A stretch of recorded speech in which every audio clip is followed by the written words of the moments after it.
kalau sampai terjadi seperti itu, Bang. Oke. Karena orang besar jadi. Iya. Saya meminta respon dari Barajp dulu deh. Gimana ini sebenarnya kan sesimpel itu aja gitu, ditunjukkan tidak sampai berlarut-larut begitu, tidak memakan waktu, ditunjukkan saja, diperlihatkan kalau memang memang benar, kebenaran itu memang nyata adanya begitu.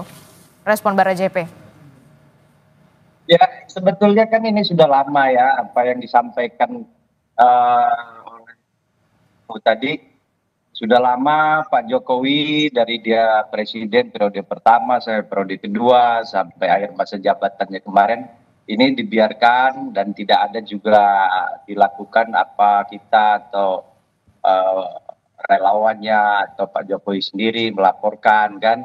Artinya itu hak pribadi beliau dan untuk menyampaikan memperlihatkan bahwa ijazah beliau itu sudah dilakukan dari beliau sebagai wali kota, sebagai gubernur, itu waktu itu Pak Roy Suryo, itu Pak Menteri waktu itu, waktu Pak Jokowi gubernur, terus presiden, dan itu ada proses yang dilakukan tahapan-tahapan baik di KPU ya ataupun di kepolisian untuk mengurus pencalonan beliau. Jadi saya rasa keabsahan itu yang bisa menyatakan apa yang disampaikan Pak Jokowi waktu itu, yang berhak itu saya untuk menyampaikan atau tidak itu saya, atau saya akan sampaikan itu, yang meminta tuh nggak boleh.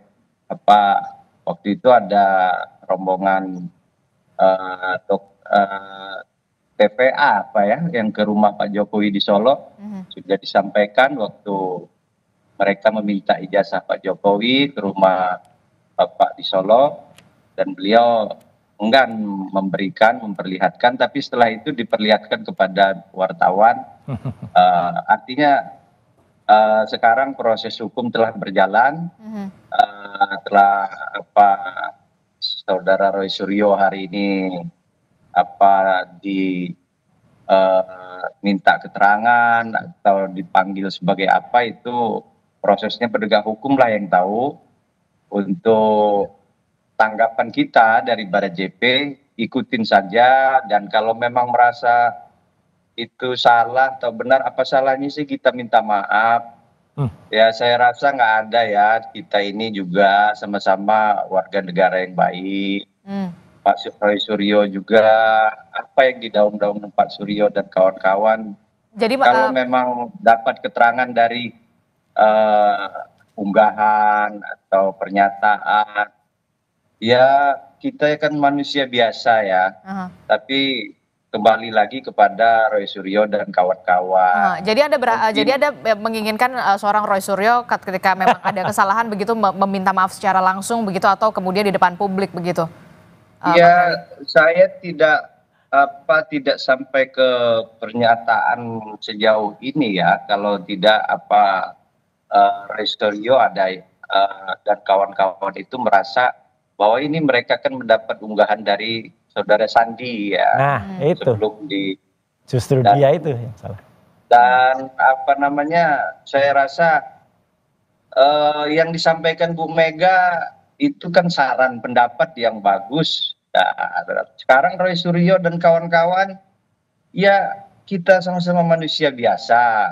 Roy Suryo ini mantan pejabat, mantan tokoh, Pak Jokowi juga presiden 2 periode. Sebetulnya ini karena ada keinginan untuk menyampaikan ini, mungkin beda caranya ya. Saya rasa hal-hal seperti ini tidak perlu diulangi lagi lah. Cukup sampai di sini buat pembelajaran. Nah, sekarang apa yang dihadapi ya hadapin aja dulu ya. Tapi ya jangan terus kita seolah-olah kita menyatakan diri kita betul, benar. Ya seperti apa yang dikatakan Prof. Hipnu tadi ya, itulah proses hukumnya. Nah, saya dengar ya berapa hari ini, ya jangan kita ego ya saling. Jadi saya rasa Pak Jokowi juga mantan kepala negara, mantan presiden ya. Mudah-mudahan ya beliau tapi bagaimana itikat baik dari kawan-kawan lah. Itu saja Oke. saran pendapat saya bagi kawan-kawan yang masih belum puas. Oke, silahkan Mas Roy. Iya. Mas Roy. Saya kira nggak apa-apa kalau real ya, itu artinya siapa tahu ya, justru misalnya. Kalau ada memang ada kekeliruan. Kalau ada kekeliruan bukannya. Anda bersedia untuk meminta, Bukan, menyampaikan kalau permintaan maaf? kekeliruan, tapi insya Allah kalau memang itu yang kami teliti, ya jelas-jelas itu adalah fake document. Ya ternyata kalau yang diunggah? Yang diunggah oleh Sandi, ya itu. Oke. Nah ternyata kalau misalnya Sandi mengunggah dokumen yang salah, dia juga harus yang minta maaf. Tapi kalau ternyata dokumen itu ternyata yang salah adalah yang punya Pak Jokowi, ya Pak Jokowinya juga harus minta maaf, gitu. Kan clear aja, kita kan katanya semua equality before the law, semuanya sama di muka hukum. Tapi juga demikian juga ketika pemeriksaan ini, juga sekali lagi saya sampaikan, dari Pak Ahmad Kosinudin ya, selaku tim kami itu juga mengatakan ini benar-benar pemeriksaan yang di luar batas gitu loh. Kenapa di luar batas? Ya karena baru pada tahap klarifikasi saja, undangan. Itu sudah sampai saksi itu diperiksa ibu-ibu loh ini ya, Bu Kurnia tuh dari jam 10 pagi sampai jam 11 malam gitu kan. Udah kayak sifatnya udah kayak tersangka saja gitu ya gitu kan. Jadi artinya tidak clear, sedangkan yang pelapornya itu Mbak, itu baru melaporkan dan hanya 2 jam kemudian katanya sudah cepat sekali gercep dan belum ada satu saksi pun dari pihak pelapor itu yang diperiksa. Gitu. Kalau ada imbang dari mereka juga diperiksa, kemudian misalnya semua dokumennya juga ditunjukkan. Sekali lagi saya mengatakan terima kasih kepada Ibu Mega, Presiden kelima kita yang masih masuk pada golongan orang yang waras ya di Republik ini, yang kembali mengungkapkan pendapat. Saya kira pendapat waras ini perlu Mbak diikuti oleh kader-kadernya gitu ya. Gitu. Jadi menurut Anda penyidik juga perlu juga memeriksa seorang Sandi begitu yang juga. Oh iya. Anda kan Betul, dari unggahan itu. karena kan dia itu yang menampilkan dan saya baru bergerak setelah ada postingan dari Sandi pada tanggal 1 April itu. Tanggal 1 April. 1 April. Itu dia posting itu di X. Di X. Di Twitter. Dan kemudian. Waktu itu unggahannya seperti apa? Unggahannya adalah dia mengatakan bahwa biar lebaran Anda tenang gitu ya. Inilah ijazah yang asli, dia bilang gitu. Oke. Nah, itulah kemudian diperiksa. Kenapa kami meneliti itu? Dari dasar unggahan itulah kemudian. Ya, karena unggahan itu lebih maju dari fotokopi yang disampaikan oleh Dekan Fakultas Kehutanan, Pak Sigit Sunarta, yang masih berupa fotokopi hitam putih. Ini berwarna. Jadi, kalau ini berwarna ini menarik untuk diteliti.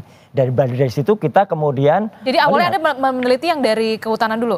Yang dari kehutanan karena itu saatnya fotokopi itu nggak bisa diteliti. Oke. Itu kan fotokopi hitam putih dan ada beredar video, dan dia ketika kami datang ke Jogja waktu itu juga tidak menunjukkan lagi gitu loh. Aneh gitu, Pak dekannya nggak mengatakan langsung aja nanti dari yang bersangkutan langsung. Akhirnya kami dapat skripsi. Justru ketika dapat skripsi itu Mbak, kami bisa sampaikan skripsinya karena itu primary evidence ya, dan itu skripsi nggak bisa dikatakan salinan gitu ya. Itu skripsi resmi yang disimpan di Universitas Gadjah Mada. Disampaikan oleh siapa waktu itu? Sampaikan oleh wakil rektor.